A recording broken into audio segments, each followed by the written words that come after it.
Jæja, góðir áhörendur, velkomnir í þátt númer 115 af sjónvarslausum 50.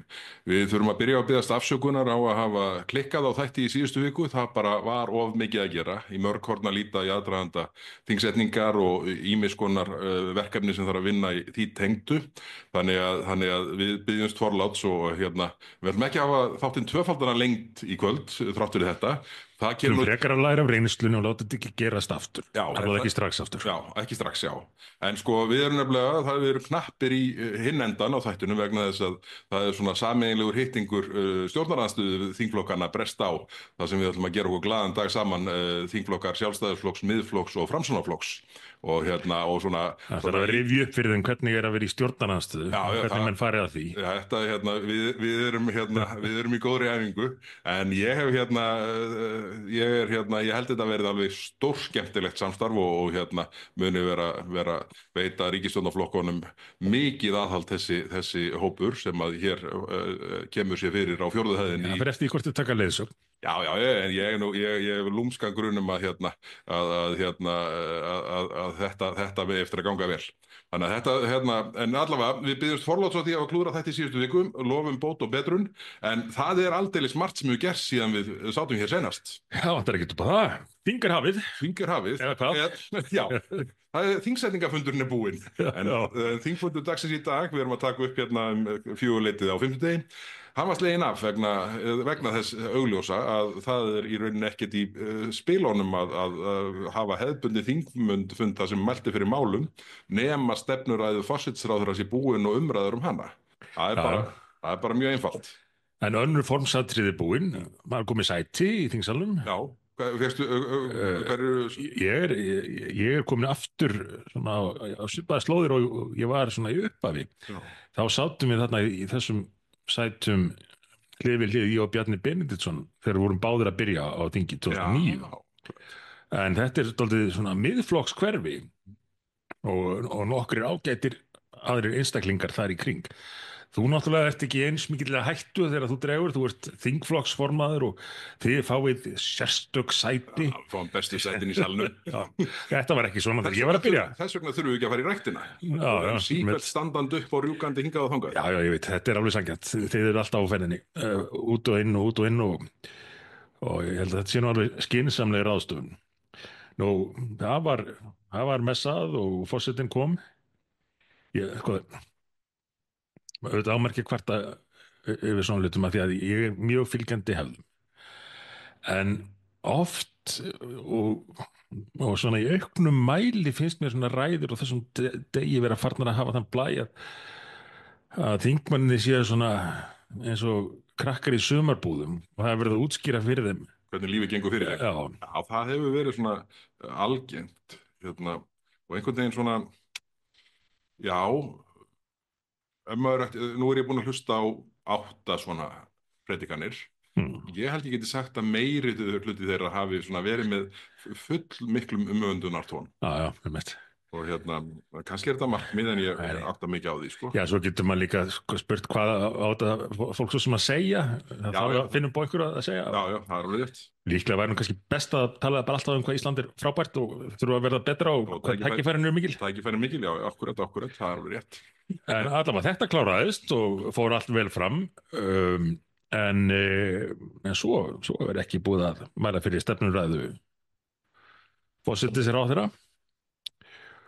Og það verður hvað? Eftir helgi? Það verður á mánudagskvöldið. Já. Þannig að fyrsti þingfundur eiginlegur verður þá á þriðjudaginn næsta mánudag. Já, næsta mánudag. Já. Ég held að RÚV hafi átt erfitt vik að koma við útsendingi í kvöld. Þó ég haldi nú reyndar að reglurnar séu þannig að bara þingi sendi bara, ef allt var eðlilegt, þá myndi þingi bara senda tölvupóst og segja bara við ætlum að gera þetta á þessum tímapunkti og bara ryðjiði dagskrána. Nú veit ég á hverju þeir gátu ekki verið með í kvöld. Þá hefði þurft að taka þarna Gísla af þættinum sínum. Er hann ekki á föstudögum?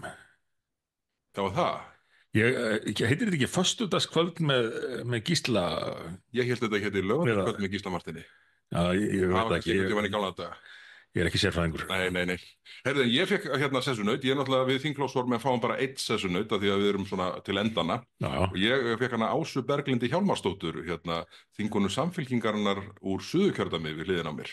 Mér líst bara vel á það og fyrir framan mig hérna veggur af þingmönnum Flokks fólksins, Guðmundur Ingi Kristinsson beintur í rámi og Ragnar Þór Ingólfsson svona á ská fyrir framan, en Aha, ég er ekki alveg viss, ég held að Grímur Grímsson sé fyrir aftan mig, en já. svona, Ég veit, nú skal ég bara viðkynna það, ég veit ekki hver sessunauturinn er, en ég ætla bara að reyna að kynnast henni og hérna, þú mælir með henni, mér líst bara mjög vel á finnur hana. okkur kannski. Já, akkurat við eigum eftir að kynast í Ása Berglind, en hérna, mér líst bara vel á þetta og þetta er nú þannig að sessunautarnir, þeir hérna, þú er náttúrulega, þú sérhæðið í að sitja við hliðina á Birni Leví, að það ekki, ertu ekki búin að sitja tvisvar eða þrisvar við hliðina á honum? Já, ég held að það hafi verið tvisvar, hefur kannski virkað eins og þrisvar, kannski var það bara einu sinni, en jú, ég hef upplifað það. Hérna, en þetta verður hérna, ég reyndar lenti í uppákomu, það er sem sagt á þingsetningafundunum, þá er byrjað á að er eitthvað raða svona bara eftir einhverju röð sem að þingið stillir upp svona til svo að það sé ekki allt í einhverju kaos, þangað til við drögum sæti. Og þetta bendir til þess að það sé einhver húmoristi eftir í þinginu. Þegar ég sest þarna í sæti mitt sem er númer 18 og á að setja þar þangað til drætti sæti eða sem sagt hérna skiptingu sæta í lokið. Ég sest og bara doink, beint niður í gólf og ég hugsa bara, ég verð að fara í megrun og hérna, en pumpan upp og hérna, nei, pumpan bara gaf alltaf eftir. Í nýja stólnum? Í nýja stólnum, já. Og hérna, ég svona tek mig til og skipti hérna á stólum við hérna því Bjarni Benediktsson átti að sitja í sætinu við hliðina á mér, það var augljóslega ekki mættur. Þannig að ég skipti og sá fyrir mér að Bjarni myndi nú ekki sunga niður í gólf í þetta skiptið og sest þarna á hérna á nýjan hérna stól og svo klárast fyrri fundun og þá er gert hlé á milli og þeir sem þarna eru fá sér kaffi og hittast og spjalla, mæti síðan á seinni fundin þar sem er hlutast til sæti og ég sest í sæti mitt doink niður í gólf og hugsa bara, það hefur einhver djókarinn sem vissi að þessi pumpa á biluð sett hana hjá mér og séð að ég skipti farið síðan í hlénu og skipta aftur og þetta er aldrei góður brandari. Segðu þér bara það sem þú þarft að segja þér, Beggi, en ég þekki þetta. En ég leist þetta þannig að ég ákvað að skipta ekki aftur af ótta við það að einhver verið að taka vídeo af því þegar ég í annað skipti verið að skipta um stól. Þú ert samt að halda þér fram allir aðrir stólar en þessi sé í lagi til að sest í það. Já, það var í lagi með hinn stólinn, sko, þannig að hérna, og þá sem ég satt í undir lok þings í fyrra, þannig að ég hérna Ertu að fara svona að rítaljera? Já, mér fannst það bara tímabært. Ég er reyndar staða mín til þess hefur heldur vext, þú hefur haldið áfram í Pílates og ert bara að verða nokkuð tálgaður en það er þungt í þér kílóið, sko. Já, þungt í mér fundið. En þetta, ég vil meina að pumpan eigi að þola mig, sko. En ekki þessum tildegna stól sem var þá búið að trillað undir mig aftur fyrir seinni fundin og mér fannst þetta góður húmor. Ég mun komast að því hverju sita þarna fyrir aftan mig eða sátu fyrir aftan mig þá og þeir munu finna til tefasins. Dálítið svona eins og hérna fjölmiðlarnir sem hafa verið að gagnrýna ríkisstjórnina núna eru látnir finna til tefasins í útspili ríkisstjórnarinnar það að lækka þakið á fjölmiðlastyrkina. Það var úthlutað jafnmiklu en þá tryggja það að Vísir, Punkturís, Stöð 2 og Fréttastofa 2 og Morgunblaðið framlög til þeirra minnki og þetta er náttúrulega þær fréttastofur sem eru með mesta svona fréttaframleiðslu fyrir utan Ríkisútvarpið með sína 10 milljarða. En þetta er dálítið magnað að bara þessi miðlar hafa verið að flytja fréttir af vandræðagangi félagsfólksins og það er bara lína, við ætlum bara að defunda ykkur, við ætlum bara að lækka framlögin til ykkar. Já, sko, nei, sko, en þetta byrjar með þessu að það er talað um það að það þurfi að fara að lækka framlög til stærri miðlana einhvern veginn til þess að jafna leikinn og þá má nú hafa í huga að þegar þetta var fyrst sett fram og átti þá að vera til eins árs sem að við gerðum nú mikið grín að var aldrei að fara að gerast að nokkur maður skildi trúa að þá var þessu stiltu þannig að stærri miðlarnir fengju hlutfallslega minna. Þeir eru náttúrulega með langflesta starfsmennina og mestan kostnað en svona til þess að jafna stöðu þeirra minni þá fengju þeir hlutfallslega meira þessir minni. Svo dugar það ekki til núna þegar að nokkurn veginn allt staffið af stundinni og heimildinni var að vinna fyrir eða orðið þingmenn hérna samfylkingarinnar. Og þá á, Er einhver eftir á heimildinni? ég veit ekki hvort einhver slögt í ljósin bara þegar það var klárað að ráða en Það starfsfólk kemur hjá bara Samfylkingunni. ein frétt á dag. Já, en, en þá að fara beint í þetta, sko. Að styrkja þá miðla á kostnað hinna og hvaða rök eru farið fram? Jú, þessi að það sé svo mikið ójafnvægi að þessi þarna fáinu stórir miðlar og svo eru litlir að reyna að sperra sig. Herru, saman fólk bara gleymir algjörlega að huga að því að það er einn risamiðill sem gnæfir yfir allt og í þessum tilburðum til þess að jafna stöðu á fjölmiðlamarkaði er ekkert vikið að því að, að hinir þessi sem er að borga tugum, jafnvel hundruðum fyrir að framleiða fréttir, þeir eru samt bara dvergar í, í fjárheimtu með að við ríkisútvarpið. Já, ekki sén sko. Þetta er náttúrulega algjör yfirburðastaða sem Ríkisútvarpið nýtur og bara, það bara bætir jafnt og þétt í þá hlutfallslegu skekkju. Þannig að þetta verður hérna. En já, svo gerist það að þingmaður og nýskipaður formaður atvinnuveganefndar Já. lýsi því bara yfir að hann telja að það þurfa að hvernig orðað hann skrúa fyrir framlötu Morgunblaðsins vegna þess hvernig blaðið hafi fjallað um Flokk fólksins. Já. Hans eigin flokk. Eitt er að hugsa þetta. En að segja þetta í viðtali á opinberum vettvangi, það er náttúrulega sérstakt afrek. Hvenær ætli komið fyrsti dagurinn þar sem er ekki einhverjar fréttir af uppákomum Flokks fólksins? Það verður á 29. febrúar. Já. Og hann kemur næst upp, hvað ætla það sé, 28? Já, ætli það ekki, það getur þetta að passa. Þangað til, ef þetta lifir þá verður þetta linnulaust þangað til. Já. En þetta er ótrúleg staða sem að hérna, í rauninni Sigurjón sko, byrjar á að teikna upp og síðan bara birtist þetta í þingmálaskrá. Já. Maður hélt nú allavega að menn myndi eitthvað reyna að fela þetta. Þeir bara segja, heyrðu þið þarna í hádegismóum og þið þarna í sín, bara FU. Já, og við bentum á þess að hættu ítrekað þegar að þetta styrkja fyrirkomulag var fundið upp fyrir fjölmiðluna og þá myndi eflaust einhverju segja hvað með stjórnmálaflokkana og það er hægt að taka þá umræðu en hún er alltaf annars eðlis þegar að fjölmiðlarnir eru skilgreindir af sjálfum sér að minnsta kosti í því hlutverki að vera fjórðavaldið og veita stjórnvöldum aðhald, vera þarna óháðir og utanakomandi. Flokkar eru þó háðir kjósendum. Já, akkurat. En nei, það bara kom á daginn að menn eru alveg tilbúinir til þess einhverjir að misnota þetta fyrirkomulag. Og það þrátt fyrir, og já, bara það fer að verða hálf undarleg tilviljun að þetta gerist á sama tíma og stjórnin boðar þennan niðurskurð til miðlana sem eru þeim síður að skapi að þá komi í beinum framaldi þessi þingmaður Flokks fólksins og bara tengi þetta við umfjöllun Morgunblaðsins sinn eigin flokk. En þetta var nú einmitt kynnt á samt mörgu öðru á blaðamannafundi ríkisstjórnarinnar. Já, sem var mikið nýmæli. Sem aldrei hefði átt að vera það. Nei, og ég held að aldrei gerst áður að ríkisstjórn það hefði ekki gerst áður að þetta er beinlínis brot á þingskapalögum. Já, þetta er ekki einhverja svona, þú veist, óformlega reglur hérna í þinginu. Þetta eru bara þingskapalög sem þetta er gengur gegn. Þannig að áður en að þing var sett var ríkisstjórnin byrjuð að brjóta lög og menn geta haft skoðun á því hversu ofta það hafi gerst á þessum þó tiltölulega skamma tíma frá því hún var mynduð.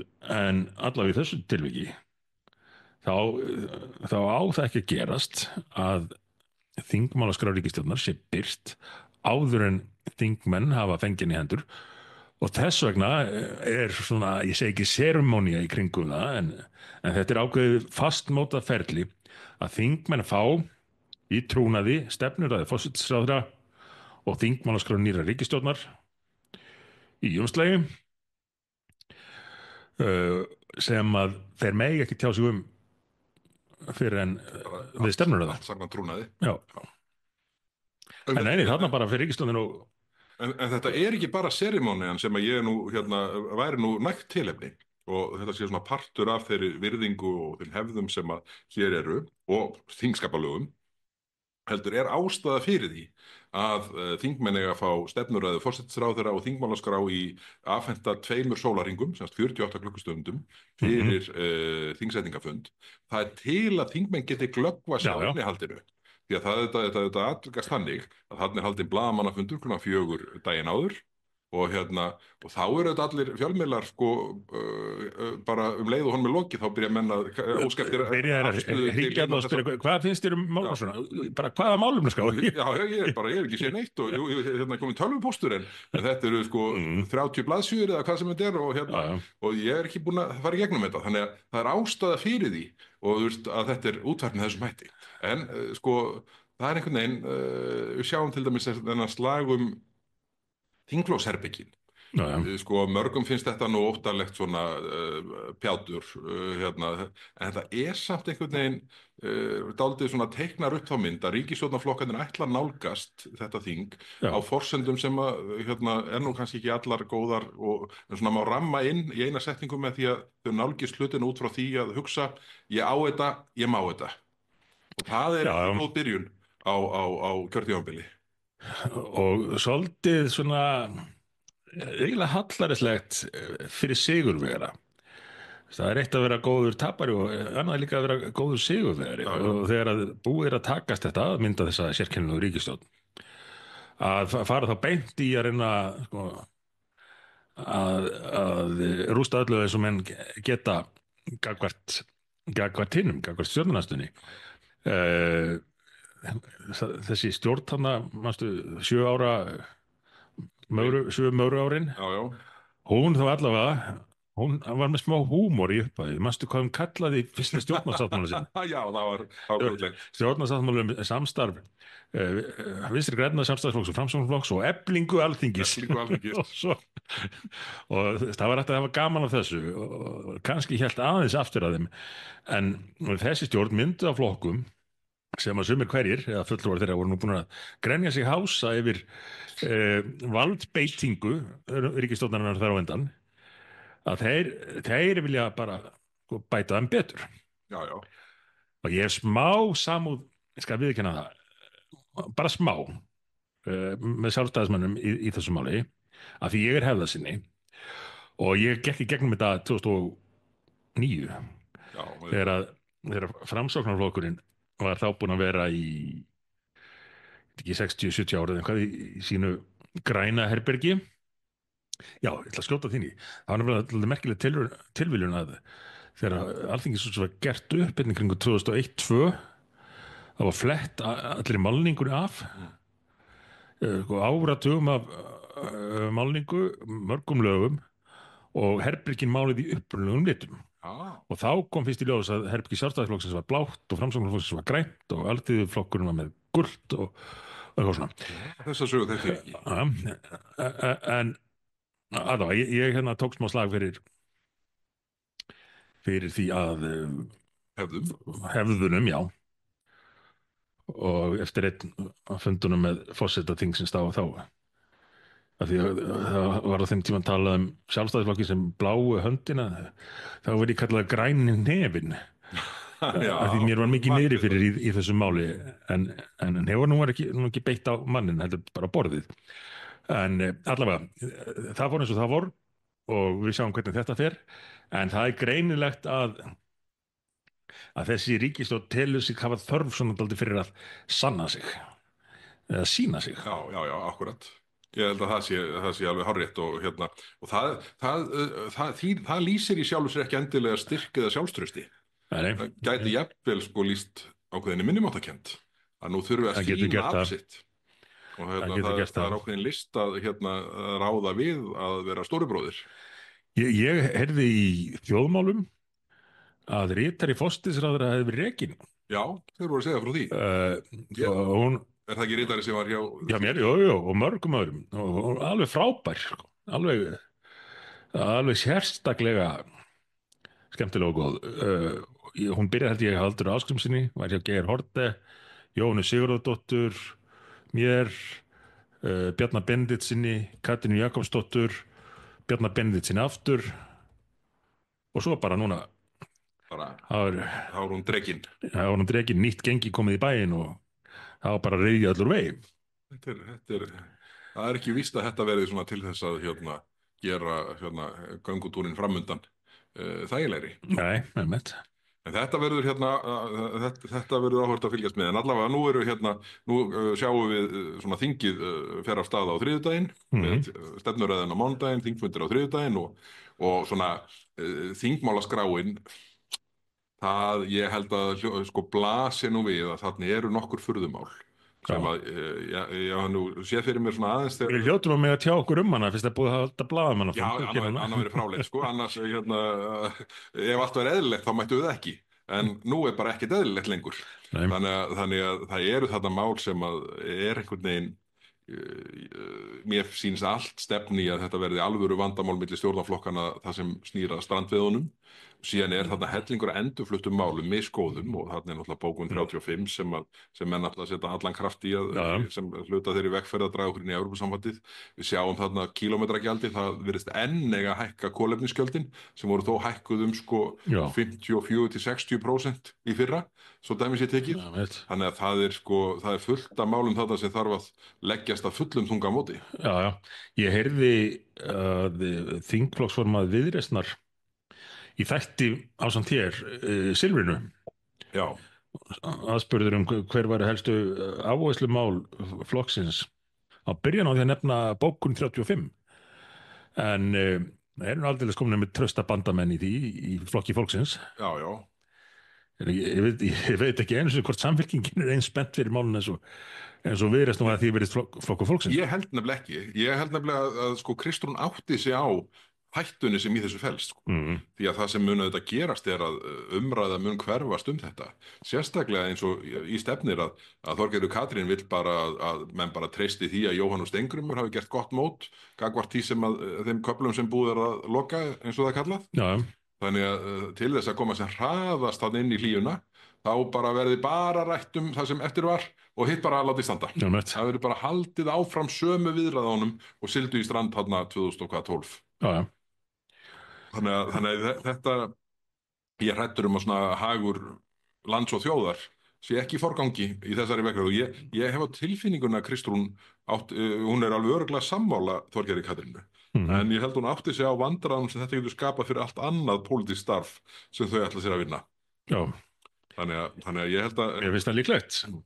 En að því hún nefndir kílómetragjöldin, þá ætla ég bara að skjóta inn í örsnótt. Ég sá á vefnum, á þræði hjá Frosta Sigurjónsinni. Hann hafði greinilega lagst yfir atvinnuauglýsingar. Þú hefur náttúrulega gert það líka. Skoða hverju ríkið er að auglýsa eftir. Já, og líka hlutfall auglýsingar frá ríkisapparatinu annars vegar og einkageiranum hins vegar. Það er oft þannig að maður grætur næstu því.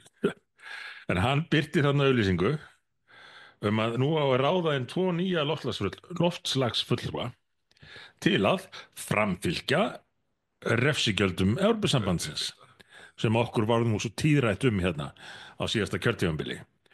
Og þarna semst enn verið að stækka báknið og markmið þessara nýju starfsmanna verður að reyna að tryggja það að það náist sem mesti peningar af almenningi í landinu til að refsa fólki fyrir að fljúga, fyrir að flytja en vörur, ferðast á milli staða og svo framvegis.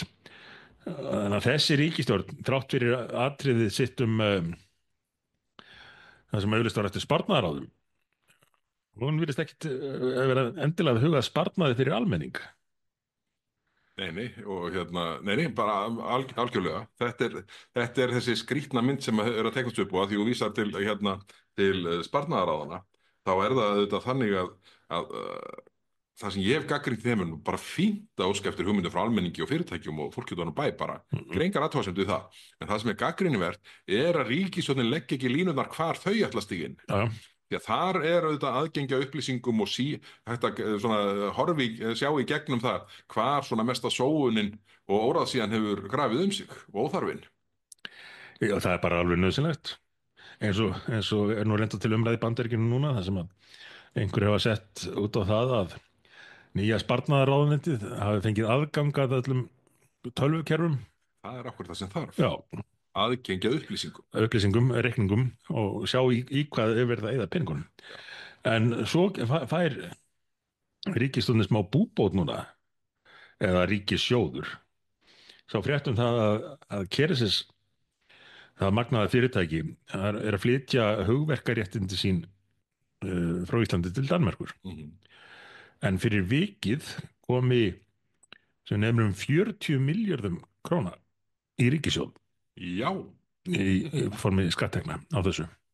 ef að Guðmundur Fertram yrði spurðu þá myndi hann nú segja bara, hefur setið þessa 40 vegabændur á Vestfjörðum. Já, já, það væri hægt að taka Austfjörðina með, sko. 40 milljarðar, það er og fleira. magnað. Mm. Þetta er nei, þetta sýnir bara hvað framsýnt og duglegt fólk getur skilað miklu þó að Já, ef að svona ef að menn missa sig ekki í því að leggja stein í götu svona hugmynda annarkot með regluverki eða eins og sumstaðar kemur nú upp ekki í þessu tilviki sem betur fer öfund.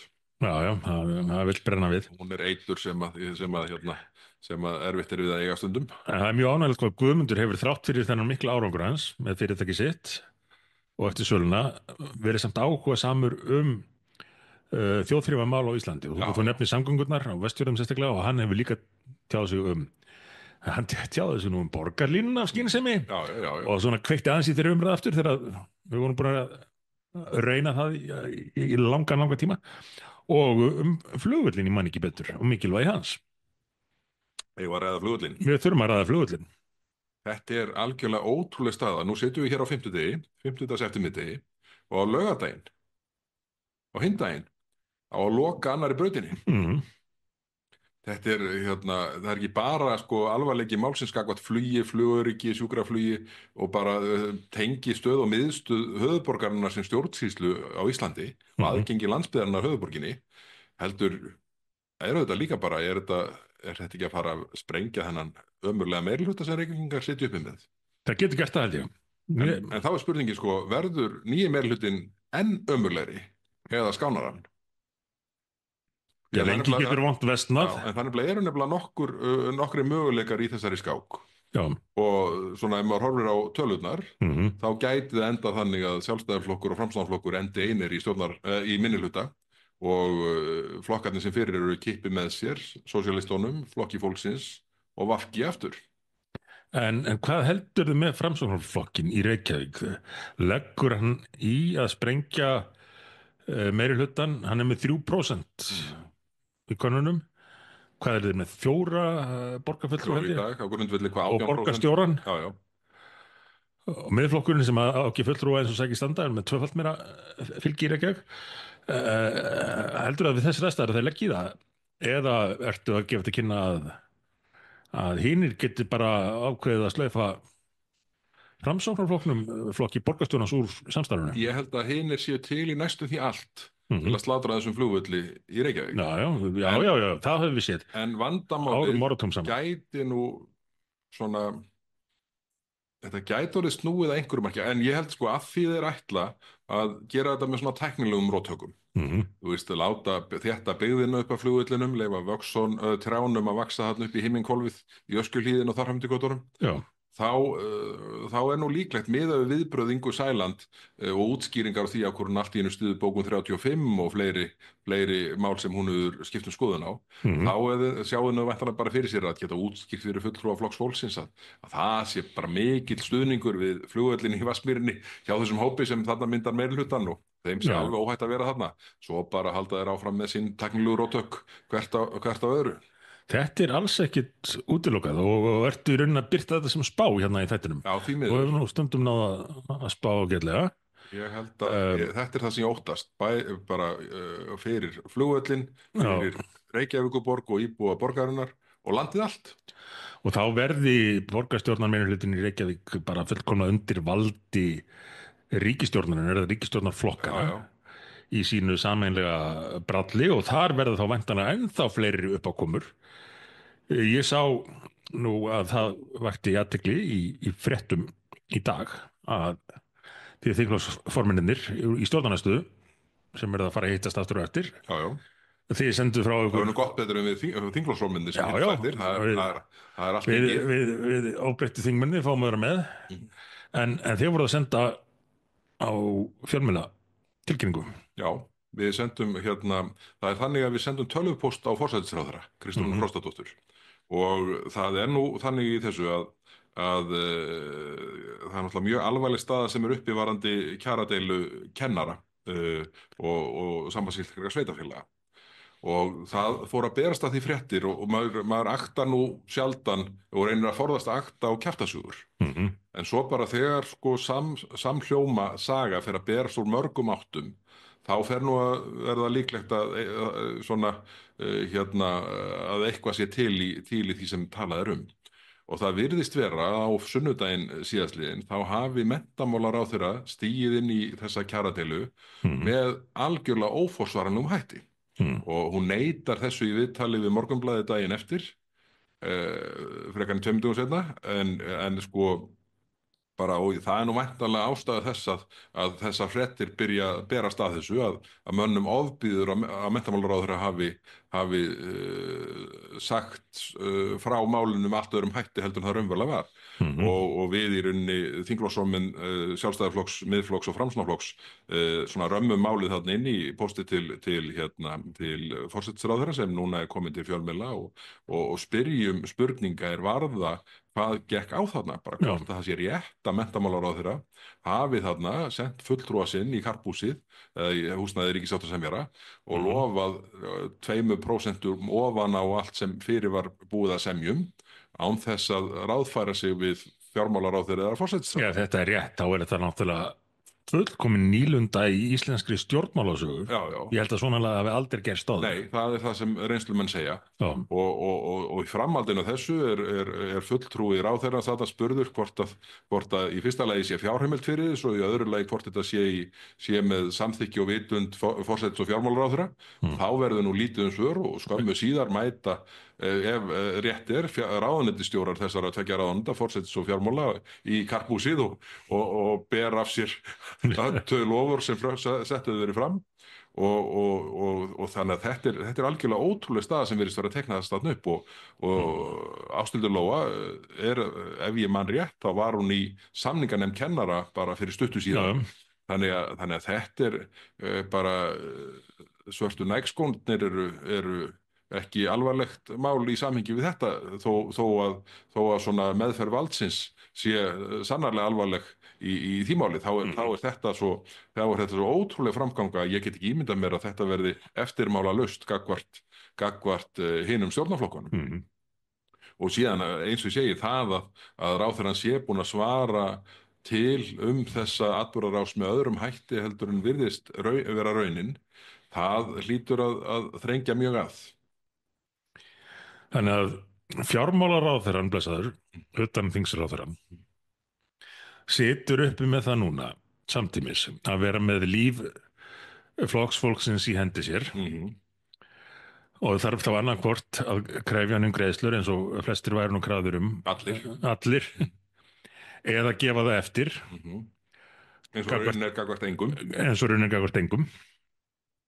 Leið þá þarf hann að svara því hvort að þetta útspil menntamálaráðherra flokksfólksins hafi verið með sínu samþykki og þá er tvennt í stöðunni segja já sem að myndi því að fjármálaráðherra væri, nú er ég að vanda orð mín en það væri mjög óhöfbundin fjármálaráðherra mjög eða segja nei og þar með útskýra þá sína að menntamálaráðherra flokksfólksins sé fullkomlega fríspilandi með hlutverk annar ráðherra og ríkisfé. Já. Og þetta er ekki smátölur. Nei. Mér skilst að þetta sé á kjörtímabilinu 8 milljarðar. 8.000 milljónir. Já. Og það hafi semst verið þannig að ríkissjóður hafi ætlað að taka 700 á fyrsta árinu og síðan hafi bara sveitarfélögin átt að taka rest. Það var að víst ekki búið að ræða þau sveitarfélögin. Já, þetta er talnaglöggur flokkur. Já, þannig að það er sko með þessu virðist hafa menntamálaráðherra hafa ætlað að senda reikning á sveitarfélög landsins upp á 7.300 milljónir næstu 4 árin. Já, En rætti það ekki einu orðið að því veist. Og þetta sem sagt erindi að því nú átti náttúrulega að vera þingfundur í dag þar sem Já. bæði forsætisráðherra og menntamálaráðherra átti að sitja fyrir svörum. já, En svo var honum hann felldur niður bara vegna þess að stefnuræðan verður ekki flutt fyrir á mánudaginn. já, Og þannig að þess vegna tókum við til þessara ráða þingflokksformenn stjórnarandstöðuflokkana, ég, Hildur Sverrisdóttir og Ingibjörg Isaksen að skrifa þetta bréf til forsætisráðherra. Og mér sýnist nú öllu að svona fjölmiðlarnir hafi nú svona átti sjá alvarleika málsins. Þannig að ég vona að þetta veri leitt í jörðu því að við getum ekki skilið við málið þannig að þetta sé bara nýja reglan að ráðherrar valsi inn í kjaradeilur sem þeir hafa enga aðkoma að. nei. Staðan er bara svo að menntamálaráðherra hefur enga aðkoma að þessari kjaradeilu kennara við sveitarfélögin. Nei. Enga? Og sko, jafnvel þótt svo væri að þetta væri, Þá er þetta galið. þá er þetta samt galið. Já, já. Hvaða stöðu setur þetta samninganefnd sveitarfélagana í og bara sveitarfélagana? Þetta er alveg ótrúlegt og ótrúlegt hvað gerast margir ótrúlega hlutir Já, já. á skömmum tíma hjá þessari ríkisstjórn. Já, já, það er nú málið sko. Heyrðu, en það er ekki ólíklegt að við fáum hérna gesti áður en að upptökunni lýkur og við förum í partí stjórnarandstöðuflokkana.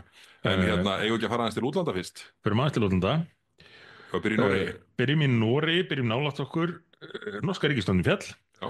Hvers vegna? Vegna þess að norski miðflokkurinn gat ekki sætt sig við 4. orkupakkann sem að vofir yfir okkur. Já, já. Og hvað heldur að flokkur fólksins gerir? Svona í ljósi reynslunar. Þeir voru nú mjög andsnúnir, þóttust hafa miklar áhyggjur af yfirvofandi 4. orkupakka.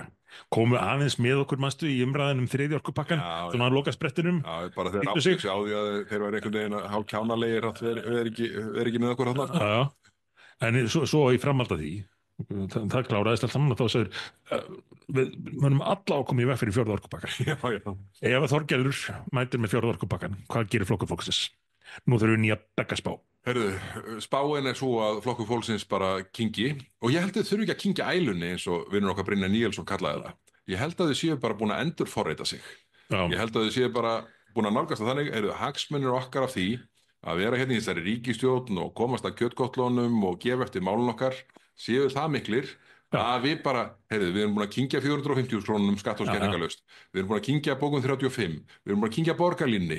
Á hverju við verum ættum við ekki að kingja þessum orkupakka. Búin að ná eina raunverulega markmiðinu að komast í ríkisstjórn. Já, já. Þannig að ég held að sko flokkur fólksins gæti mögulega orðið leiðandi í að keyra ok, þetta var ólátt gengið. Nei, það sem gerir þetta fyndið er að þetta fyndið vegna þess að þetta er satt. Það er einhver sannleiks vottur í þessu. Ég hugsa að þau við ríkisstjórnarborðið setið þarna með orkupakka 4 á vandræðismiðan og hugsa bara þessi miðflokksþingmenn verða alveg brjálaðir og sjálfstæðismenni verða náttúrulega brjálaðir líka þó þeir hafi hérna orkupakka 3 í gegn og framararnir verða örugglega brjálaðir líka sko en hérna Inga, vilt þú ekki bara flytja málið? Já. Og hún segja, já, þetta verður allt svo fallegt. Þannig að allt svo yndislegt. Hérna, sko, já, þetta er, ok, ég ætla að gangast við strax að þessi spá er með hærri stuðul á Epic Bet heldur en spá minn Reykjavíkurborg. Já, já. En þetta er því svona, það verður skemmtilegt að eiga þessu upptöku núna þegar þetta raungerist eftir einhverja mánuði að Inga Sæland mæli fyrir innleiðingu orkupakka 4. Og ég sé þetta alveg fyrir mér eins og lýsir í. Þegar þær eru búin að búa fundin og segir, Inga, vilt þú ekki núna bara sýna sko öllum að þú ert aldeilis eina valkyrjunum og gera það með því að keyra þetta? Leitt, erfitt máli gegnum þingið. Þarna það sko ekki að gefa eftir. Þú hefur fullan stuðning okkar af því við steiktum því í strandveiðimálinu þegar áreindi. Þannig að ég held að, já, þetta er spáin, en hún er með hærri stuðul, en þetta myndi hafa ákveðið skemmtarnagildi í fjölmiðlum. Þarna mun Eyjólfur Ármannsson mæta, alveg á blístrinu, fyrrverandi formaður orkunnar okkar, segja bara við verðum að samþykkja orkupakka 4, við erum búin að samþykkja 3 og 2 og 1 undan og bara það fer allt í keng ef við samþykkjum ekki orkupakka 4. Ég held þetta atvikist einhvern veginn með þessum hætti. Því miður þá geti þetta verið rétt þær. En östnött vestur haf er ekki hægt annað. Nei, það er útilokað annað. Fréttir frá Trump og Bandaríkjunum eru álíka tíðar og óvæntar og flokki fólksins. En þar er mikið um að vera og eins og ég segi, maður veit ekki hvað maður á að byrja. Og vinstri menn eru náttúrulega alveg störtlaðir þar yfir alls konar málum, en það er svo mörg mál að þeir viti ekki alveg yfir hverju þeir eru mest brjálaðir Nei, og ná ekki að halda fókus. Nei, þetta er mjög áhugavert að fylgjast með þessu og hérna og ég til, sko ég hef reyndar haldið því fram lengi að þetta sé skynsamleg taktík að hérna setja bara nógu mörg mál í loftið í einu Já. og hérna ég vona Samfylkingin og Viðreisn sé ekki að hlusta núna en hérna, en þetta það er erfiðar að halda, ég held reyndar að stjórnarandstaðan sem nú er í þinginu gæti þetta að hérna, að halda utan svona mörg mjög vond mál. Ég myndi ráða við það. En sko það sem eigur á vanda þeirra er að munurinn á Trump og flokki fólksins er sá að Trump er að gera það sem hann lofaði að gera í kosningabaráttunni og hvað sem út á. Flokkur fólksins er að gera þeir öfugt. En það er ekki líka, vinstrimönnum líður illa því sko þegar Trump var kosinn í fyrraskiptið þá gerði hann það sem hann lofaði að gera en menn reiknuðu ekki með því að hann myndi gera það. En núna óttast þeir að hann muni standa við það sem hann lofaði sem virðist vera að vera raunin. Þannig að þeim líður miklu verð núna, þeir voru meira hissa seinast held ég þegar hérna, kosningarlofurðin fóru að birtast. Akkurat. Ég meina, hvaða mál viltu nefna? Viltu nefna það sem er í gær með yfirtöku Bandaríkjanna á Gaza? Hver sá það fyrir? Já, en er ekki vandamálið í því sko að sko hérna eitt er svona logistic transport vandamálið en þú veist, við sjáum nágrannar þjóðanar vilja ekki taka við neinum. Nei, en það er nú málið. Og ég veit ekki hvort þetta eru hugsað til enda hjá hann eða hvort hann er bara að henda þessu fram til þess að búa til einhverja stöðu en nágrannarlöndin vilja ekki taka við einum einasta palestínumanni og hafa sagt það bara hreint út. Já, það var ekki neina grafgöndum með það. Og þá var bara verið að spyrja sko, flóttamenn ekki reisa byggðir fyrir þá og sögðu bara ekki einn, við tökum ekki einn.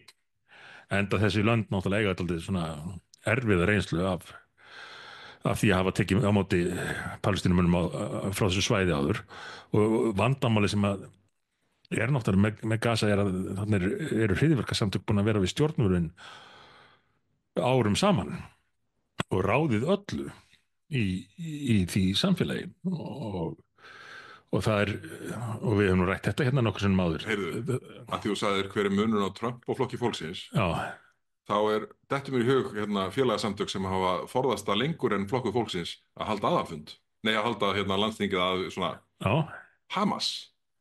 Já, hvað var það, 2005? 2005, það var ekki kosið í 18 árið eitthvað svo leiðis. Já, akkurat. Og þeir eru búin að vera mikið í innrætingunni, þannig að lönd hafa verið mjög hikandi við að taka við fólki af þessu svæði fyrir vikið. Nema náttúrulega síðasta ríkisstjórn á Íslandi sem að sendi flugvélar og gat aldrei svarað spurningum það hvort að það hefði þó verið gert eins og í öðrum löndum að hugað og öryggisráðstöfunum og vita hverjir var að koma. En þú varst nú með hérna í svona, ég vissi ekki hvort það væri í gríni hérna aðeins fyrir þáttinn, en nú er ég farin að raunverulega hafa áhyggjur að hérna á morgun kynni Trump áformum að flytja Palestínumenn til Grænlands. Já, þetta var brandari en nú er ég farin að hafa áhyggjur. En það er mjög hástuðullin á þetta. Það er nægt landrými þó að það sé dálítið kalt á köflum. Ég ljósi áhugans á að gera Grænland hluta af Bandaríkjunum þá er það nú kannski ólíklegt. En þetta var náttúrulega alltaf mjög sérstakt hjá honum þegar hann vilja til að kaupa Grænland. En engu að síður er staðan honum svo núna að hann er búin að styrkja stöðu Grænlendinga stórkostlega gagnvart umheiminum og sérstaklega gagnvart Dönum. Já.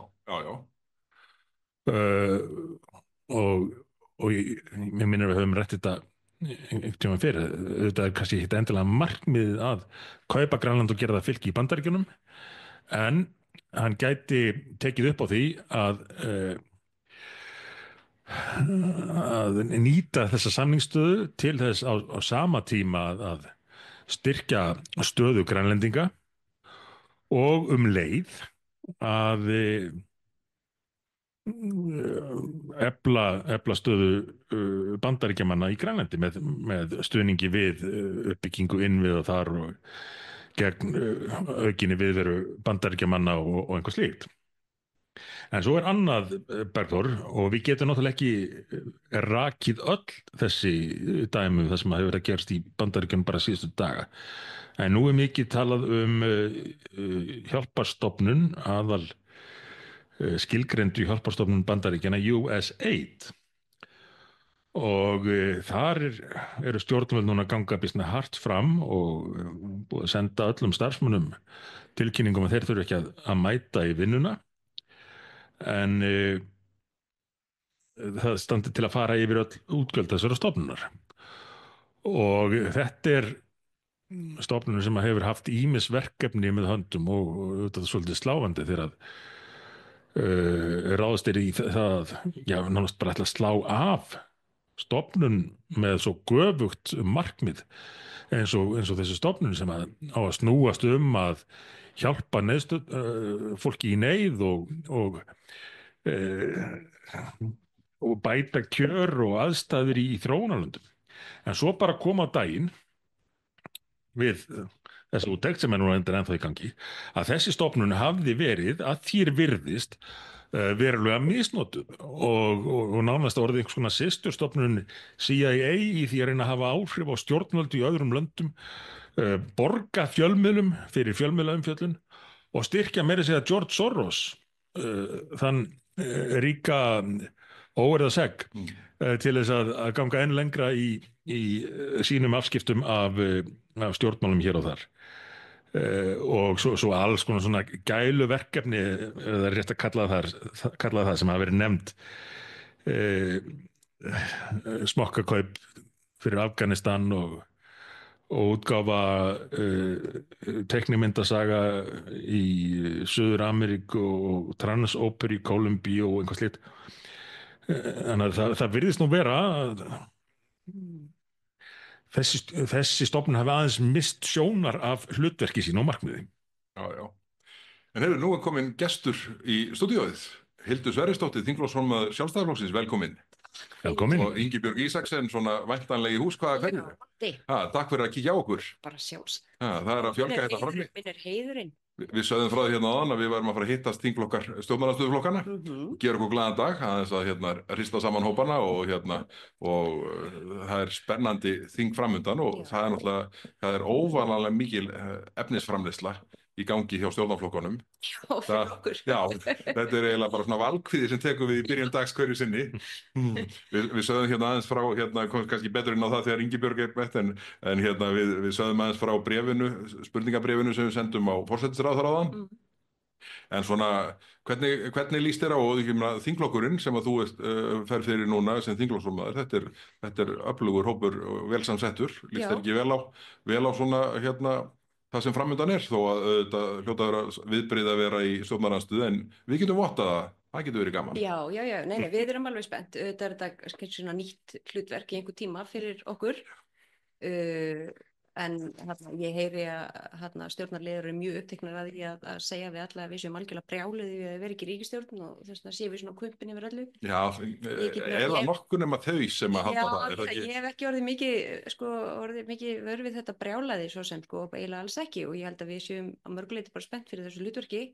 Og það skiptir líka máli, það er mikilvægt Ég nefnilega skynja það að þingmönnum Sjálfstæðisflokksins sem ég spjalla við undanfarna daga og svo sem bara vikur að það er spenningur því að þetta gefur líka ákveðið svigrúm og svona olnbogarými sem er síður til staðar, sérstaklega fyrir óbreytta þingmenn þegar flokkur í stjórn. Algjörlega, og að vera stjórnarþingmaður er oft svona það hlutverk eitt og sér algjörlega bussi frá gæðum ríkisstjórnarinnar er bara erfitt, því að kannski þú sem manneskja ferð í stjórnmál út frá einhverjum sjónarmiðum þínum hvernig samfélagið verður best einhvern veginn rekið og hvaða áherslur skipta mestu máli, og svo kannski stendur þú bara í þeirri stöðu að vera stjórnarþingmaður og ert svona meira, þú fær svona svolítið svona skilaboð ofan svona hvaða mál er að fara í gegn og svo leiðis. og ég tala nú ekki eins og þið félagarnir bentið öttulega á þegar við vorum í því stjórnarsamstarfi sem við vorum, sem var orðið bara mjög erfitt undir lokin, enda mjög ólíka flokka að ræða og þá er svona djúpt á því hjá mörgum af hverju maður nú fór í þessi stjórnmál og þannig að við getum gengist við því að við leifðum svona okkar innri stríðni púka aðeins að Jú. Já, og var ekkert vanþörf á og verður enn síður með þessa ríkisstjórn. Hvernig haldið það til þess Ingvari Þóroddssyni muni líða að greiða atkvæði með strandveiði frumvörpum? Já, og hvernig haldið það að Hönnu Katrínu líði að leggja fram málin? Eða fjármálaráðherrum að framfylgja þeim. Já, þannig að þetta verður mjög áhugavert og skemmtilegt og einhvað nýtt á hverjum degi eins og vorum að ræða þættinum. Við vorum aðeins búin að tala um það áðan og kannski rétt að þið svona farið aðeins betur yfir það. Þið voruð þingflokksformenn að senda fyrirspurn á forsætisráðuneytið sem að ég sé að hefur vakið talsverða athygli í fjölmiðlum nú þegar. Ég er með 7 mist kól hérna síðan við byrjum að taka upp. Ef þetta er rétt sem að þarna kemur fram, þannig að spurtum, þá er þetta fullkomin nýlunda í íslenskri pólitík að gengi sér fram með þessum hætti. Algjörlega. Ég held að kannski rétt að halda því til að haga að auðvitað virði við það verklag sem að þingið hefur hér, varðandi hvernig maður spyr ráðherra hið ýmsa. En þar sem að óundirbúin fyrirspurntími féll niður í morgun og ekki næsta dagskrá fyrr en á þriðjudag, að þá töldum við rétt að í ljósi alvarleika málsins og viðkvæmrar stöðu sem uppi í þessari kærudeilu kennara að ég bara spyrja forsætisráðherra hvort það sé rétt, það sem við höfum heyrt úr samfarandi átt og svona samhljóða. Áttum og svona samhljóða að þarna hafi menntamálaráðherra eða starfsmaður hennar vegum stigið inn í kjaradeiluna síðustu helgi og þar 2% hækkun á ramman eins og hann lá fyrir þá. Og þessi bara til samhengi hlutana þessi 2% eru 8 milljarðar Akkurat, á kjörtímabilinu, þetta er ekki smátölur. Nei, þetta er alveg risastórt mál og eitt er bara það, ég menn eru fjárheimildir fyrir þessu og svo framvegis, það er eitt. En svo er það annað að ráðherrar á ekki, og þú veist, hefur enga á ekki að hafa aðkomu að svona viðræðum og það er bara ástæða fyrir því og bara heilög skylda allra að virða. Þannig að við ákveðum, og gaman ég sé að segja þetta hérna við þig Bergþór, þar sem að við ákveðum að það væri þá rétt að bara taka skref í einu og spyrja þá forsætisráðherra, er þetta rétt? Og hafði hún þá vitneskju um það, er hún sammála svona nálgun? Ég menn ef þetta er ekki rétt, gott og vel, þá bara fínt á það sé þá bara frá. Það bara liggur það fyrir og kannski staða menntamálaráðherra örlítið snúnar á eftir heldurinn fyrir. Já, eða eins og ég segi, ég menna hún er náttúrulega búin að neita fyrir þessa aðkomu en hún notaði orðið ég veit ekki hvort að það sé einhver svona stigsmunur í hennar huga og henni sjálfri og hennar starf. Ég eða ráðherrann, ég átta mikið á því og hérna er maður kannski farin að fabulera umfram efnimáls eins og staðan er akkurat núna, þannig að við heyrðum þetta bara úr samfærandi áttum, við töldum rétt að spyrja forsætisráðherra út í þetta, því ef rétt reynist, þá er það graf alvarlegt mál. Og svona eins og mér heyrist að liggja þá hafi sveitarfélögin ekki verið spurð þennan 7,3 milljarða reikning sem að þeim átt að færa til viðbótar við það sem þeir hafa komið. Og það var sem sagt, það átti þá að vera 700 milljónir frá ríkissjóði og sveitarfélögin tækju rest. Og það er auðvitað eitthvað sem að er algjörlega ótrúleg staða að skuli teiknast upp að þarna komi ráðherra sem hefur enga aðild að samninga við Enga aðild og þá vantarlega, ég meina, enga fjárheimild og við vitum hvað gerist næst og bara svona inngrip ógna efnahagslegum stöðugleika og ekki væri fyrir annað. Ég meina, ef þetta er rétt, þá hefur þetta mál mjög marga, mjög alvarlega vinkla. Menntamálaráðherra hefði hugsanlega átt að telja upp á 186 áður en hún fór í þessa vegferð. Hugsanlega. Þannig að úr því Inga Sæland fólum vildi láta 86 duga. Nei, en við skulum nú ég skal vera rétt og við skulum vera proper og forsætisráðherra á eftir að svara. Við væntum þess að svörum muni berast fljótt og vel. Ég meina við ætlum að spyrja bara í pontu í þingsal í morgun. Þar sem við höfum fengið þá bara svör þar og þá. Þannig að þarna mér finnst mikilvægt að þá að halda til haga í rauninni að hér er ekki eðlilega eitthvað svona, við erum ekki óska eftir einhverju skriflegu svari, við erum að spyrja þessu út af því að óundirbúin fyrirspurningatími við féll niður og því er eðlilegt að svör muni berast bara fljótt og vel eða helst bara núna strax. Herri, ég skrap fram að kíkja hvernig ástandið var orðið þar, Já, af því að fólk er byrjað að mæta í samkvæmið ykkar þingflokks formenn og Við erum bara með forgangsröðuna ég hitti mann, ekki og ekki hvern sem er. ekki verandi formannsframbjóðandi í Sjálfstæðisflokknum, sá eini sem hægt er að kynna sérstaklega þannig, en reyndur í bransanum. Já, hann hefur húðskammað mig. Ekki bara fyrir það að vera Manchester United aðdáandi, af því hann Já, við erum sammála um það. veit ekkert um fótbolta heldur með Liverpool, sem að mér þykir mjög ljóður á hans ráði. En hann nefnilega bauð okkur í heimsókn til þess að fá kynning á mikilvægu máli og við fyrir mistök skrópuðum. Og að því að þú eru nú seint talin með stundvísustu mönnum Íslands, þá veit ég að taka það á mig að það var ég sem klúraði þeim fyrir heimsókn. Velkomin Guðlaugur Þórðarson. Já, takk. Þetta er öðruvísi kynning en ég fæ venjulega, en ekki síðri. Ég held þú ætlar að fara þegar að svo góða kona, blessi minningarna, móðin skammaði þegar við vorum í Borgarnesi með útvarpunga sjálfstæðismanna í kjallarnum mínum. Það var rosalegt. Og pabbiðin bæjarstjórinn og við svo hann var alveg rólegur en móðin var ekkert rosalega sátt með þetta því að þú glemdir að segja henni frá þessu.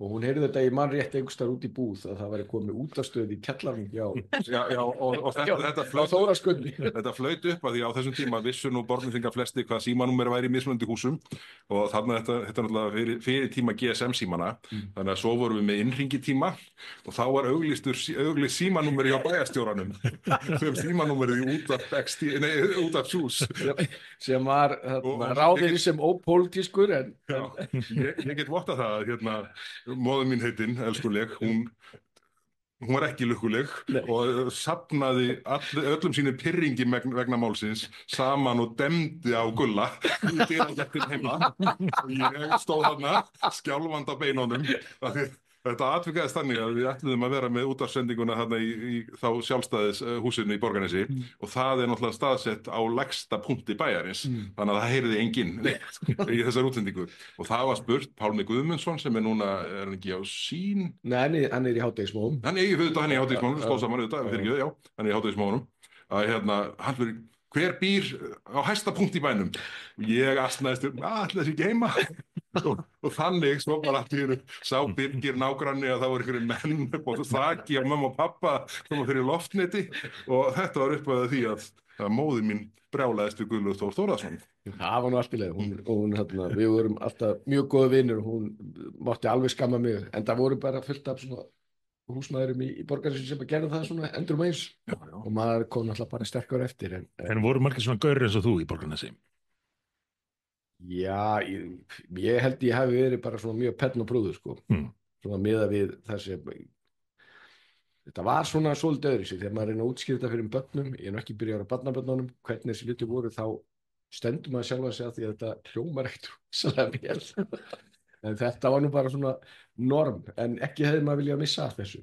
Nei, það alls ekki, sko, fyrir áhörnendur þá ólust við Gulli upp í bara svona götum sem tengjast. Ég á Þórólfsgötunni og Gulli í Böðvarsgötunni, Gulli nokkrum árum eldri. 16 árum eldri Ég ætla nú að koma því að ég var með Stefán Einar daginn og sagði í útsendinguna hann var nú ekkert mikið eldri en ég og við hlóðum eitthvað að þessu og svo eftir þetta þá sagði hann verst að það er örugglega fullt af fólki sem trúir þessu. Já, ég held þetta ég held hann að þið fermst með Geir Voge en hann sæl og velkomin Kemur Ingibjörg Ísaksen en hann þóttist vera miklu yngri og svo bara flekkið þessu upp og hann er miklu yngri en við. Takk fyrir mig. Hann er miklu yngri en ég held að þessu og já, mjög gott. Það bara mæli með honum að ég held að hann hafi fæðist ekki segja bara þrosku sál eða svona ef að menn eru íhaldsmenn þá eru þeir oft líka kannski frá annari heldur en akkurat þeir mæta á vettvangi á og það mæli mig, ég er að tala vel um Stefán Einar hér. Já, hér þú er engin öðru. Nei.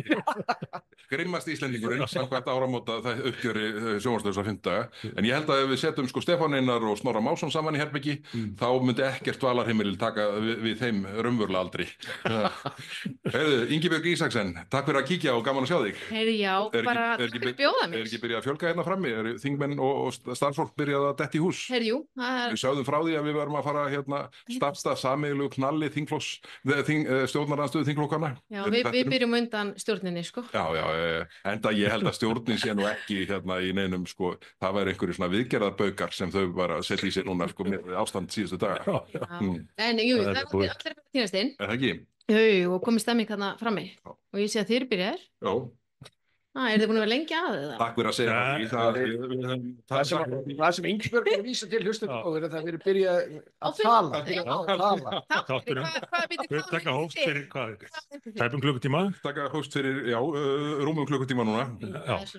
Já, en takk fyrir að bjóða mér hérna þá. Já, bara frábært að þú skildi koma og þú átt nú eftir að fá, við erum eftir að fá, biðja þeim að detta inn til okkar. Því að nú erum við nefnilega, og best að þakka fyrir það sem ég bað ekki en nú setjum við nefnilega semst í rými Framsóknarflokksins. Við erum enda að fá Ingibjörgu að því að nú ætla ég að byrja. Það er búið að merkja herbyggi Framsóknar. Já, ég sá það á hann og fekk það bráða samviskupið. Við ætlum að þóra stígin í stúdíóðu. Þetta held ég bara að sanni það sem alltaf er sagt er að undir niðri erum öll Framsóknarmenn og þið ykkur líður rosalega vel hér. Fyrst það ekki svolítið í þetta. Ég var meira að vinna með, það er auðveldar að biðjast afsökunar en biðja leyfi. Þú ert rúlingarnir. Já. Ingibjörg, þú ert væntanlega að tala um þessa tvo, þú ert ekki að tala um mig. Það er fullt af mjög góðu fólki í Framsóknarflokknum og ég mikið vænti mjög mikið fólki í Framsóknarflokknum. Ég er algjörlega laus við það að vera Framsóknarmaður. Já. Þetta er að spurning hvers konar Framsóknarmaður þú ert. Ég held að ég raun. Og hvort að Framsóknarflokkurinn er flokkur Framsóknarmanna. Nú er þú dottin í eitthvað gamalt. Ég er að reyna að vera streitmann fyrir grínið. Niðurstaðan þessu sé hún svo augljósa að innst inni þá eru allir miðflokksmennin við beinist. Það er negliru. Ég held reyndar sko bara að ykkur líði vel hérna, er það ekki? Er þetta læn? En þetta er semast fyrir áheyrendur, þá er þetta semast síðasta upptakan okkar í þessu stúdíói og við munum færa okkur hérna á milli rýma fyrir næsta þátt. En hérna, hér hefur verið mjög góður andi og ég vona ykkur líði vel með hérna því að hérna, þetta, ég hafði ekki mikla trú á þessu rými þegar við fengum það. En það er búið að vera fínt hérna. Bara að því að svo maður ber af sér sakir svo enginn sé að miskilja að þarna, mér líður bara vel í þessum félagskap en Sjálfstæðisflokkurinn er náttúrulega það sem að íslensk þjóð byggir á og hérna ég held að tiltölulega fá á síðan að Beggi þú varst bara alveg sammála mér. Já, ég bara held að sko grunnstefna Sjálfstæðisflokksins, gamla góða sem Jón Þorláksson og félaga töluðu fyrir, ætti að vera alltumlíkjandi þegar kemur að því sem að skiptir mestu máli í samfélaginu og það held ég að bestu hlutarnir af öllum flokkonum sem teljast borgarlegir séu svona dálítið sammálum. Þessi þáttu verður í 20-30 mínútur viðbót, þá verður bæði gengin í miðflokkinu. Nei. Nú aðeins slaka á. Ég held sko bara, þú veist, svo við tökum bara utan alla flokka. Ég held að það sé gott fólk í öllum flokkum. Getum við ekki verið sammála það og bara svona pínu hægt að ræða þetta eitthvað fyrir. En ég er þetta að segja af hverju ég er sein. Ég er nefnilega, það er svo gaman að segja fyrir því að í kosningabaráttunni og í kjördæmavikunni í Norðaustur þá svona runna á mig svolítið, tvær grímur. Vegna þess að ég áttaði mig á því að við Sigmundur Davíð eigum meira sameiginlegt en ég áttaði mig á. Já. Og varst tilbúin til að kannski... Já, þetta bara komið svona kannski skemmtilega óvart. Ég til dæmis, sko, við pöntum sama bátinn þegar við förum á Lemon. Já. Ég átti á því. Við drekkum sömu drykkina og svona kannski það sem kóróna allt saman og er ástæða fyrir að ég er hérna aðeins og sein í dag er að við eigum síðan hundar sem er sama tegund, Maltís. Já. Þetta voru, nokkur atriði sem að koma til þess skömmum tíma. Kom okkur óvart. En það pirrar okkur, nú hef ég verið þingmaður Norðvesturkjördæmis hérna í undanfarandi 2 kjörtímabil og auðvitað ætti Gulli að vera þingmaður þess sama góða kjördæmis, ef allt væri rétt.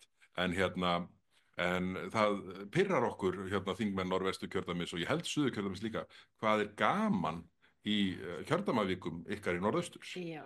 Það er ég er ekkert að segja að það sé leiðilegt í okkur, en það er bara svona sameiginlegt stuð, þau ferða saman og þú veist það er bara, það er góður andi hjá okkur hérna í Norðausturs. Var þetta ekki þannig í Norðvest? Þú ert í Suðvestur núna. Ég er í Suðvestur núna, sko, já. En í Norðvestur var, hérna áður þá fórum en sama. Já, ég nefnilega vissi það og það var svona, en það hefur ekki verið svona í dálítinn tíma hjá okkur sem menn hittast á fundum saman, sko, en það er ekki svona þessi þessi, að því það nefnilega, við þekkjum það sem hér störfum að það getur haft hellings sko áhrif þegar þingmenn kjördæmis fylgja sér á bakvið einhver hagsmunamál svæðisins sama hverju flokkið þeir standa. Algjörlega, algjörlega, og við höfum gert þetta og gerum þetta sérstaklega kjörtímabilið þar sem að þegar ég var fyrsti þingmaður skipulaði þá bæði fundarröðunina með SNI og Austurbrú og svo mitt gistingu og hvernig við ætlum að ferðast á milli og við vorum skipti öll saman í einu bíl sem að komumst fyrir Þetta var alveg brjálæðislegt að skræða hjá henni en eftir á heikja þá var þetta bara fínt sko. Er það ekki? Við getum þetta alltaf í Reykjavík, við gistum oft í þarna Hlíðunum og stundum í Dreifholtinu. Farið saman með bíla milli fundarstaða. Já, ok, við gerum það ekki. En ég ætla sko, þú svo klárið mitt, að það sem var líka gott við þetta, þess að þú bendir á, að við saminum svolítið hagsmunamál kjördæmisins og við vinnum mjög vel saman, höfum gert það undanfarin ár og býstu því að það verði óbreytt. En sko, það sem líka að við héldum alltaf fund einu sinni í mánuði. Þingmenni þar sem við vorum að fara yfir verkefnin í kjördæminu. Ólafur Adolfsson, ef þú ert að hlusta þá voru þú að gera og græja gagnvart norðvestu kjördæmi. Hann gerir það örugglega. Hvað er það ekki ennþá þannig að menn fara á milli og hitta bæjarstjórnarmenn á hverjum stað fyrir sig og... Jú, það sko haust kjördæmavikan vil tekin í það og síðan vorið svona frjálsara. Allavega í landsbyggðarkjördæmi. Já, þá oft flokkarnir líka frekar að fara á milli. En þegar erum að hitta sveitarstjórnarmennina og stofnanirnar og allt mögulegt þá hefur nú yfirleitt verið þannig að það eru sömu umkvörtunarefni og sömu svör frá þingmönnunum. Þetta er alltaf að koma og þurfið ekki að hafa það mikla ágjörð af þessu og svo komið árið eftir og endurtökum leikinn. Þannig að maður hefur svona stundum fengið á tilfinninguna að sveitarstjórnarmennirnir væru að vera þreyttir á þessu en síðast skal ég held að það er alltaf að fara að segja í síðustu ferð þá var svona komið annað hljóð í strokkin. Já, svona, fólk fara að geta strykað yfir einhver verkefni. Já, og voru bara bjart sýnir á framhaldið og svo fengum við nýja ríkisstjórn. Verður þetta bóta eða ekki? Miðað við það sem við sátum með áður, það kemur í ljós. Já, það sem áhugavert þessi þingmálaskrá, ég nú að fara yfir en að maður bara, já, ok, þetta plan gekk út og það bara viðhalda sömu málunum allavega í ákveðnum málflokkum algjörlega sko. Þeim málflokki sem ég er í Ertu þú að fara að eigna þér gjörðir þessari ríkisstjórnar? Það er óvænt útspil í orkumálunum? Já, bara í öllum mögulegu. Ég ætla ekki alveg að fara þar sem að vera alveg róleg sko, en hins vegar bara er frábært og það er alveg í fullri alveg þá er alveg ótrúlega gott að heyra hvernig búið breytast áherslunar í grænorkumálum. Það er bylting í raun sko og ég held að sko það sé svona einhverju marki búið að taka þau, já, þetta viljum við sjá sko, þetta raungera sko, en einhverju marki kannski búið að taka þau mál aðeins af borðinu sem svona heilt pólitískt deiluefni ef framheldur sem horfir. Ég meina, við rifum upp það því að við vorum öll hérna, þegar að ég kem á borðinu, þá næststærsta orkufyrirtækið sem er undir forystu samfylkingarna Viðreisn og Pírata segir, það er ekki réttlætilegt að virkja meira. Það er óskiljanlegt. Þetta er mestu ummæli í Íslandssögunnar því að menn segja þetta á forstjóri segir ekki svona nema í umboði stjórnar og stjórnarflokkarnir sem er núna bara, og mér finnst það bara frábært, bara bandum fólki best að lifa og við bara stýðum því það greiddi ekki atkvæði með rammann. Ég sko núverandi stjórnarflokkar. Já, ég slít einhver aðeins en ég Það var ekki sanngjarnt. Ég kaus með þessu. Já,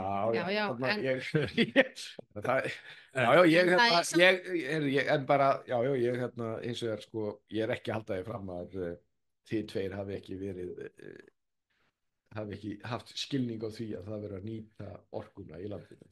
Einhver kallaði mig ofbeldisfullan orkuöflunar sinna. Mér þótti það bara ágætis hérna og það var ekki meint vel. Fjöllurinn þessi mál hefur verið þannig að ég held að flestir hafi verið komin með mjög skakka mynd af því hvernig viðhorf almennings væru. Svo kemur þessi 97% könnun. 97% landsmanna vilja meiri orku. Það var samt eftir því að, sko ég skal bara hreinskilin hvernig það var því ég kom að þessu málflokki og ég sagði hvernig á ég útskýra fyrir fólki að það vanti græn orku. Niðurstaða mín var svo að setja Vilhjálm Egilsson, Ara Trausta Guðmundsson og hana Sigríði Mogensen í þessa grænbók þannig að það kæmi einhver hópur sem einhver, að því ég vissi, það mun engin trúa mér þegar ég segi þessa hluti og orkugeirinn var svo lítill í sér það búið að berja svo mikið á hann gera allt tortryggilegt það sem hann gerði og sem betur fyrr, og það vísu breyttist þá bara fyrst í nokkra mánuði við erum svo fljóta að gleyma, það eru bara 4 ár síðan að það var ekki þannig þessi skoðanakönnun hefði ekki sýnt þetta þá og við fórum á þann veg Íslendingar sem alveg ótrúlegt að við bara einhvern veginn og einhverju aðilar bara töldu okkur trúum það að hér væri bara allt í lagi að gera ekki neitt.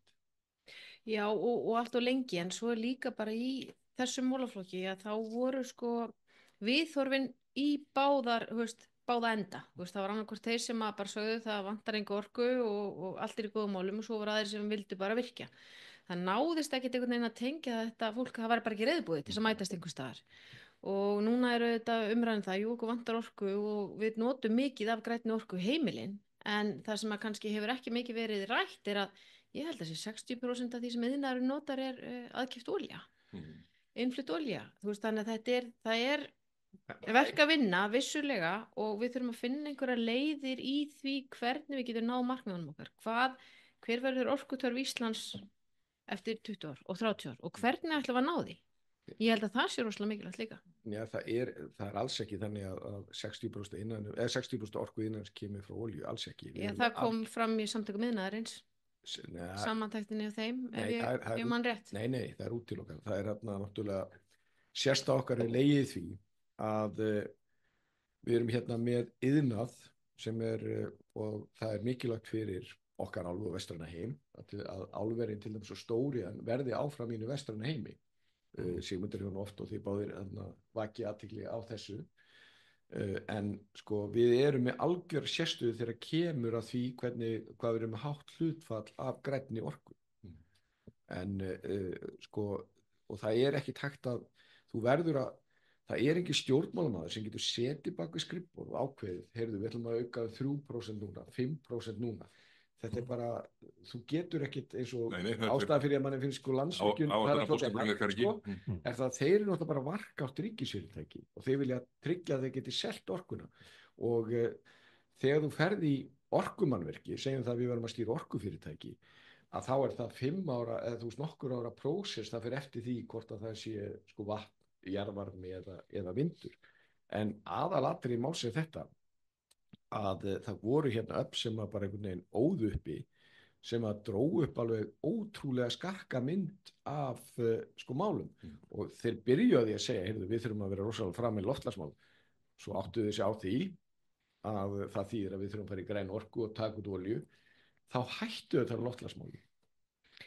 Ég ætla að grípa hérna og leiðrétta mig vegna sem ég var að sko glærurnar. Ég víxlaði þessu, bara að rétt skal vera rétt að skipting orkunotkunar Íslands án húshitunar 60% raforka innlend en það er 40% sem innflutt Já, þau búið að taka til iðnaðar, já, bara í iðnaðinn sko.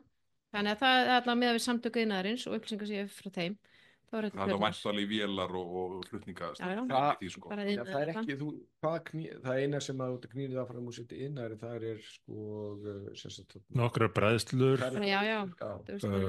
og já, vinnutækin það eru vinnutækin og sko flutningar já, þá er að vísa til þess að því að það eru orkuskiptin sem að þriðu orkuskiptin sem við eigum eftir en ég samt sem aður og fekk mikla gagnrýni fyrir það að ég sagði sko þegar menn segja og við notum mikið orku Íslendingar og heita vatni fyrir í sundlöðnar og köldudögum og ég segi það er margir gallegur í Íslandi ekki allt í lagi að maður geti farið í heita pott í lögðarslauginni þegar er kalt úti sko.